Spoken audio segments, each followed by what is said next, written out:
Hello, everybody, and welcome to Forward Motion. I'm Karen Allen. Friend to the show, Pat Harvey, is here. It's been several years since her last book, and she's written several books in between. We're here today to talk about a new one, one that applies to me directly. I have 4 teenagers at home. Thank you, Pat, for this book. It's called Parenting a Teen Who Has Intense Emotions. DBT Skills, we'll tell you what that is, to help your teen navigate emotional and behavioral changes. This book, it says, includes step-by-step guidance for responding to problematic behaviors. I think that would ring a bell with anybody who has teenagers. I want to say, Pat, thank you so much for coming back, first of all. Sure, my pleasure. I love being here. Thank you for that. I love talking about this stuff, too. I love hearing about it because I want to go back to the first book that we did with you here, which you kindly brought, and it's called Parenting a Child Who Has Intense Emotions. I just mentioned teen. The first one you wrote was Parenting a Child Who Has Intense Emotions. So it's basically, you built on that. I know there's some additional things that are in the book, this newer book. And thank you for bringing that. I read that cover to cover when we did the last interview. And now we have, along with my children growing, teenagers, Parenting a Teen Who Has Intense Emotions. And I'll mention a couple of your other books also.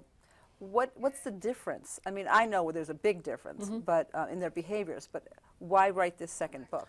Oh gosh, because for the last 5 years, people have been saying to me, "We really like your book and we like what it says, but the examples don't meet my kid. So can you write a book that speaks to my kid who's a teenager, and who has different kinds of behaviors?" So here we talked about going to school and doing homework, sort of understanding what emotions are. Here we talked about adolescence, and also, by the way, young adults. It doesn't say it in the title, and young adults. And so here we reviewed the skills and we reviewed an understanding of behaviors and how parents have to validate and understand where their kids are coming from. Then we went into very specific behavioral concerns: self-harm, suicidality, substance abuse, risky and promiscuous sex, anxiety-driven behaviors such as school refusal, kids that are young adults who are not showing independence because they're too afraid. We talked about disordered eating. And so we went very specifically in this book into some behaviors that parents see. Some parents may see them very minimally. So we may see aggression, we may see emotional outbursts, and some parents may see them much more intensely: self-harm, suicidality. So that's one of the major differences. Those are important. All those behaviors. Who hasn't seen something like that in your family? I mean, all of us have some or more combination. Quite the combination in mine, I should say. But you talk about emotional dysregulation in both books. Can you explain what emotional dysregulation is? That actually, for me, that's the key to what underlies all of the behaviors. So what it means is that some kids are born with or develop very early in their lives by trauma. It doesn't have to be based on trauma, but it can be based on trauma. One of the problems is that some parents go searching for the trauma. Some kids are born with a brain that's highly sensitive and highly vulnerable. And those kids react very intensely, very immediately to situations that other kids wouldn't bat an eye at. So those are the kids that you sort of go 0 to 100, and everybody looks around and says, what just happened? Nothing just happened, because the kids really feel their emotions intensely. Is this connected to sensory processing disorder? No, it's not. But there's some people that have both.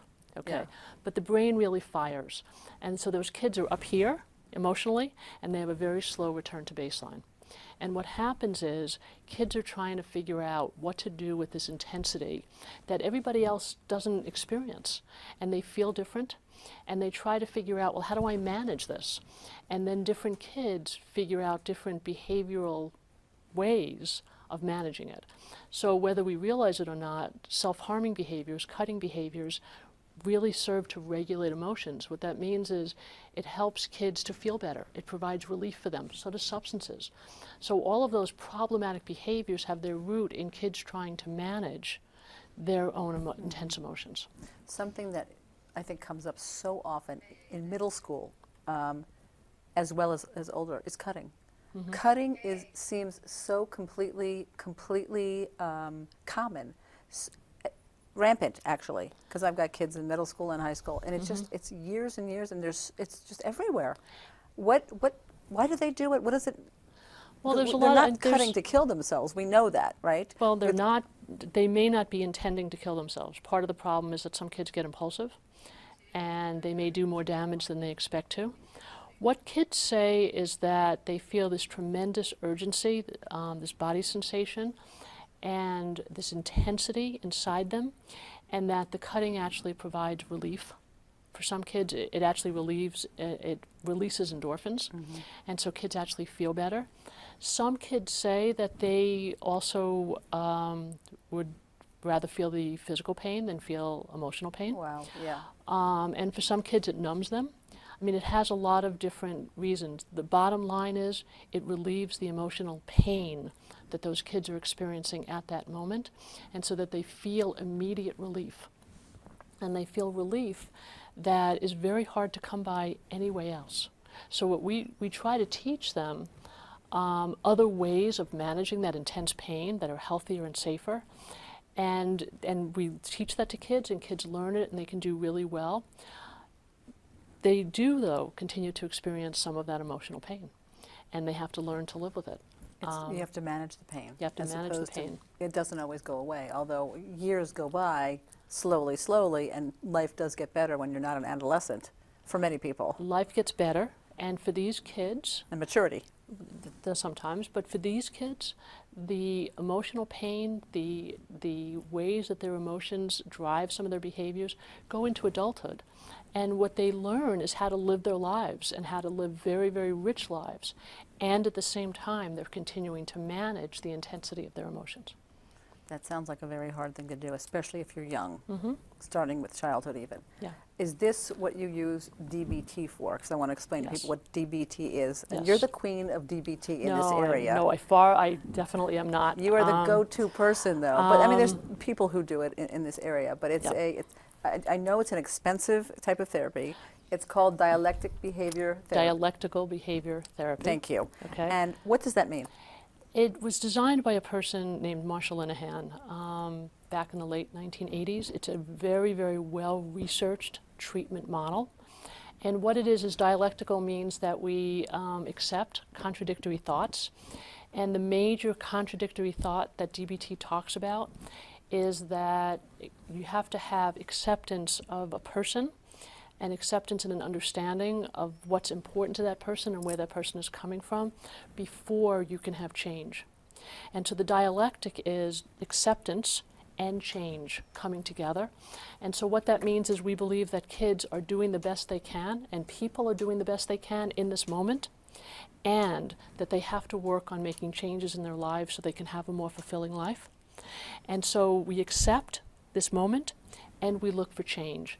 And so DBT is a very change-oriented model. So we work on replacing those unsafe, unhealthy behaviors with safer behaviors.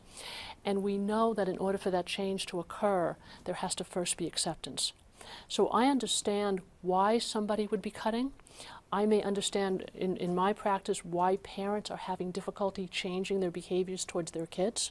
And I understand where they're coming from, and I understand their fears, and I understand their concerns, and at the same time, I'm going to be helping them change. I'm going to be helping the parents make changes in how they respond to their kids. My colleagues help the kids make changes to more healthier behaviors. But we cannot have that change unless we first have the acceptance. So it's sort of an acknowledgement that I understand where you're coming from, okay? And if you want to have a life that you enjoy, you're going to have to make some changes, as opposed to coming and saying to somebody, you need to change. I see. If somebody came up to you and said, you know, Karen, you need to change this about yourself, you'd go, what are you talking about? But if I came up to you and said, you know, I can see that you're really struggling and that life is hard, and would this help you? You're going to hear it very differently. Yeah. So it's the approach. It's the approach, And the but it's also, acceptance. yes, That but is it's very, true very and genuine hard. acceptance. Yeah. So when I have a parent, when I'm working with a parent, I know how much that parent is suffering. I know how difficult their life is. They don't have to convince me about that, and I'm not going to sit there and blame them, and I'm not going to sit there and judge them. because I understand what has brought them to the point that they are at now. And so when they feel that acceptance, then they're also willing to hear me say, and what are we going to do to make this a little bit different? Because what you're doing now isn't working the way you want it to work, and you're not meeting your goals. What we talk about is effective parenting or effective behaviors, and those are behaviors that help you get to your goals. So when I'm working with parents, it's all about how do you create a house that's calmer? How do you respond to your kid in such a way that de-escalates situations, doesn't escalate situations? Because those are the goals the parents have. I'm sort of helping them attain their goals. You're coming home with me tonight. That's it. That's absolutely it. Your husband can drive home alone. Because I can see how every parent would want you like shadowing them and sort of monitoring and helping them deal with every situation so that it doesn't escalate. Because teens do all kinds of behaviors and we do judge them. There's no, a lot of these behaviors are unhealthy, immature, whatever. They don't, progress for anyone. You know what's really, it's hard not to judge. Yeah, you know what's really amazing is that in the beginning, when parents come to see me, they sit there and they write notes, right? And that would be me. And I say something and they say, I'm writing it down, Pat, I'm writing it down because I want to know the words. And what's most incredibly rewarding to me is that over time, they stop writing notes and they come in and they say to me, and so this is how I did it, Pat. And I had a parent like that last night. It was just so touching for me to hear the difference in her and how she's responding to her daughter. She's not reacting to her daughter. And so over time, parents, they get it. They make the changes and they feel so good about it, and their kids respond to the changes that they're making. So there's more communication, there's less explosiveness, there are less outbursts. And so it's incredibly rewarding to me to see parents change and to see how good they feel about those changes. And then I have parents that say, and Pat, I was telling a friend of mine about some of the things that you taught me, and we are passing it forward. And it's really, it's really incredible for me. You must be very, very happy about that. That's wonderful. Yeah. Because I know that you are, first of all, I never said this at the beginning, you have 30 years experience working with families. You're known, you are a coach to parents, as you said. Do you use DBT? Do you still teach DBT yourself? I teach it in trainings, yeah. You train and workshops. Clinicians and I train practitioners, yeah. I do workshops. I also have my own consultation team of people who've been working. We've been working together for, 4 or 5 years, but I help train all of them. And now they're teaching me, because now they're out there doing the work and they're coming back and they're teaching me and they're helping me. So that's a real joy for me. So I still do a lot of workshops and a lot of training and writing and. And what you described, this is DBT itself. That's how DBT works, and that's how it. Well, DBT was originally designed for people who have self-harming behaviors. Okay, and so it's actually a pretty protocol-based treatment. Okay, we have treatment targets, we have priority targets, which are always safety. Right. We target being in treatment because we want to keep people in treatment. And there's a protocol to it. If you talk about comprehensive dialectical behavior therapy as it was designed, it includes individual therapy with a DBT trained therapist. It includes skills training where we teach the healthier behaviors to replace the other behaviors, and we also teach people to understand their emotions and where they come from and what to do about them. We teach how to respond and react interpersonally, how to get your needs met effectively, how to maintain your self-respect. And we teach mindfulness, how to be aware of yourself. That has got to be the word of the century right now. Mindfulness, okay. yes, it is. I mean, it's very trendy to have mindfulness, but can you just really explain what mindfulness is so that people can understand it? Because it's used so much that I think it's become maybe misunderstood and made fun of. So this is what I'll say about mindfulness. Mindfulness is about being consciously aware of the present non-judgmentally. So you can wash the dishes mindfully. You're paying attention to what you're doing in this moment.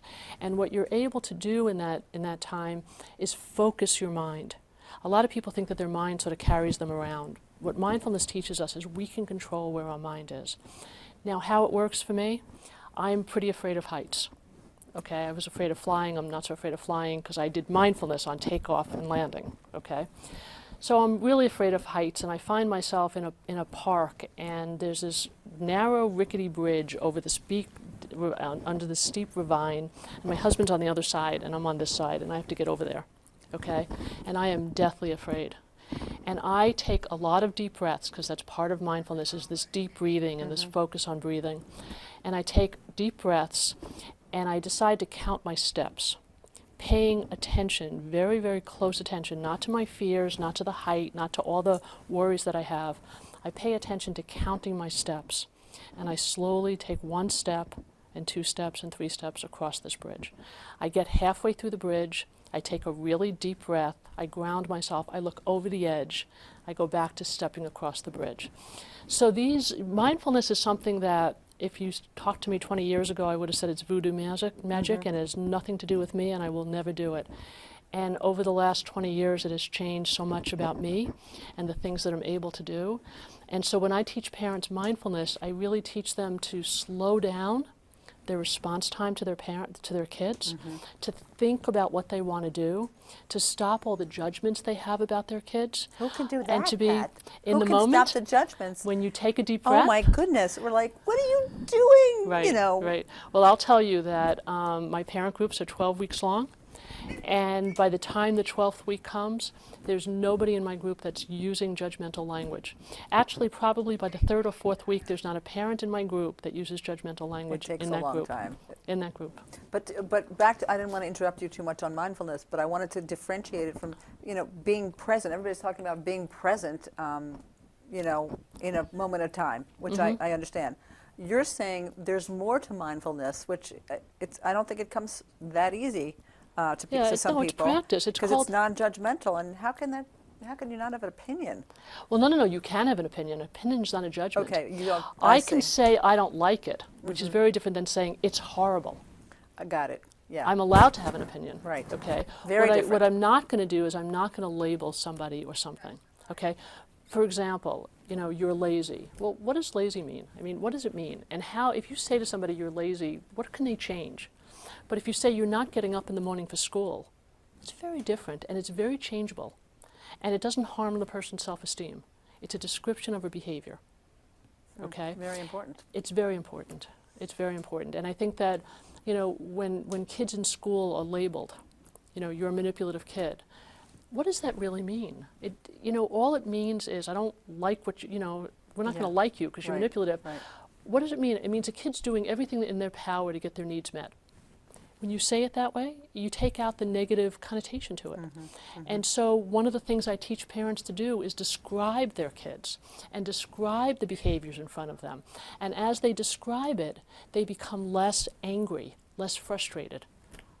Okay, and so they are able to learn how to describe. You talk in here about lying, stealing. What if your child lies, steals, just continues behaviors that you're like, they're a thief. Okay, instead of saying they're a thief, I got it right there. Right. But and you see behaviors just going downhill, worse and worse, more and more risky, more and more inappropriate. Unhealthy. I use unhealthy. Thank you. Unhealthy is even better. Yeah. What should you do? What does your book say? The reason why that chapter is in that book is because I see a lot of parents whose kids are lying, are stealing from them. Yeah. Okay? Yeah. Parents who live in houses where they have to lock their doors, their bedroom doors. And really, I think that there are times that kids are going to have to experience natural consequences. That when you steal, nobody trusts you. When you steal, you can't have a job. When you steal, you might get arrested. And to some extent, it's really, really hard. It's incredibly painful for parents. And sometimes kids have to experience the natural consequences. And part of what I teach parents is not to try to save their kids from natural consequences. Kids will do something illegal, and the parents will hire an attorney and make sure their kid gets off. And then what that means is that a kid does not learn that you can't do those behaviors. Right. So I would rather have a kid get on probation, do community service, at least recognize that what they did has a consequence. And I think sometimes we have to allow that. You think helicopter parenting has done away with natural consequences. I don't think it's done away with it. I think some of us Harmed can, it? some of us, can do both. I think that we try to protect our kids, and sometimes our kids need protecting, and sometimes protecting them means that they don't learn.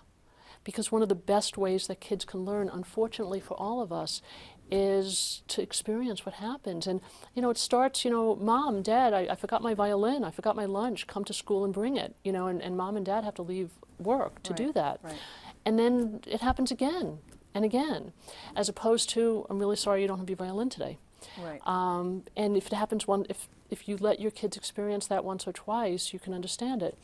I also understand as a parent how really hard it is to let your kids have those consequences. And I talk a lot about the fact that, if I said to my kid, to my daughter, if you're not ready, I'm leaving without you, it's really, really hard for me to leave without her. I've done that. I've done that. And it took several times to actually leave. Mm-hmm. Right. Before that, it was, I'm going to leave Right, without you. right, And at right. some point, I had to leave. Right. And I've done that. You're right. It's very excruciating. hard. It is. And so I have to sort of help parents balance that, Yeah. how really, really hard it is, and in some ways how necessary it is. And so a lot of what I do is I teach behavioral principles, because behavioral principles have been proven over years and years, and I talk about them. And if you continue to do the kinds of things you're doing, your kids will continue to do the kinds of things that they're doing. And then what And we it's have not as a that it's all society when they grow up. Right, and it's not that it's all about parents, and I'm certainly, it's not about blaming parents. It's that I want parents to know that they can make significant changes that provide real hope that their kids will also change. The kids have to do their own work. It's not just about parents. The kids themselves have to be willing to make changes in their lives as well. I just want parents to feel a little bit more empowered. And I think that when you have a kid that has emotional difficulties, you feel like you don't know what to do. And I think that there are certain things that parents can do. They cannot force their kids to use therapy. They can just provide incentives to get their kids to therapy and provide a sense that I'm in with you. I'm getting help as well. I'm willing to make changes as well. That helps the process. It's not foolproof. I want to mention a couple of other, before I asked you another question, a couple of your books which are really helpful that you wrote. You wrote, Hey, I'm Here Too. With my friend David Fialkoff? Yes, really briefly. What is it? Yes. In my work with parents, I've also been very much aware of the fact that siblings are also very much impacted when somebody in the family has emotional difficulties. And sometimes those siblings don't know that their feelings are valid, and they don't know how to feel, and they get angry, but they bottle it up because they don't want to be like their sibling and they don't want to burden their parents. So we wrote this book for siblings so that they can understand that they're not alone, that they matter, that they can talk to other adults without feeling embarrassed, and that they can ask their parents for help, and that that's okay. And this is a wonderful book. It's a very quick read, Yep. and I know some sibs in my family who've actually read this. That's Let's neat. mention the other. You This wrote one- a book for practitioners. This book was for practitioners. So it's not necessary. It's about about DBT with adolescents. yeah, for at-risk adolescents. Yep. And the thing about this book, though, is partially because I wrote it. I wrote it with my colleague Britt Rathbone. I also put a lot of effort into making sure that practitioners get a really solid, non-judgmental understanding of parents.